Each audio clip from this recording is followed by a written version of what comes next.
السلام علیکم. هایدروسیکلیک کمپاوند کې انټي بيوټيک وایو د بیتا لاکټیم فرست جنریشن اف سیفالوسپورین له کورنۍ څخه cephradin. د دې نوم د جنریک نیم چې کوم دی د cephradin دی او په بازار کې چې پیدا کیږي هغه نوم دی ويلوسيف. راځو په دې ویډیو کې سټیپ بای سټیپ په پشتو ژبه باندې په ساده ژبه باندې تاسو د دې انډیکیشن او د دې کنټرا انډیکیشن او د دې سایډ افیکټ او د دې سم ډوز څخه خبروم. راځو اول د cephradin یا ويلوسيف درمل چې کوم دی د دې پراپرټیز باندې بحث کوو. د دې خواص مطالعه کوو. اول وایټ او یلو پودر دی. دا چې کوم دی سپین رنګه یا زیړ رنګه پودر دی. دویم properties. دویم خواص دا ده چې less soluble in water. په اوبه کې لږ یا کم منحل دي. درېیمې خواص کوم دی alcohol and ether unsoluble.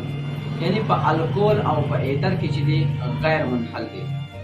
راځو د ويلوسيف یا cephradin درمل چې دی دا یو انټي بيوټیک ده. د دې یوز سره یعنی د دې استعمال اول RTI استعمالېږي. RTI نه مطلب دی respiratory tract infection. د تنفسي لارو انداناتو کې دغه انټي بيوټیک څنګه کېږي استعمالېږي.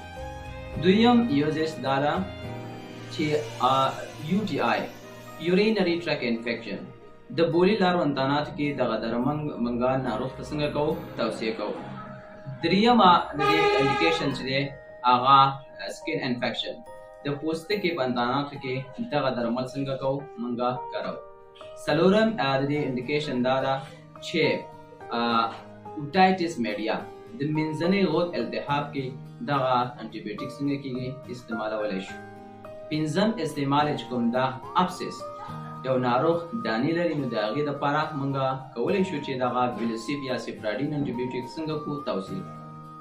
راځو د دې ويلوسيف یا cephradin درمل کنټرا انډیکیشن یعنی نه استعمال. کومو ناروغانو ته موږ دغه انټي بيوټیک نشو ورکولی هغه چې کوم دی هایپر سنسیټیوټي ریاکشن. دغه ناروغانو ته چې کوم دی دغه ويلوسيف یا cephradin درمل نه ورکول کېږي.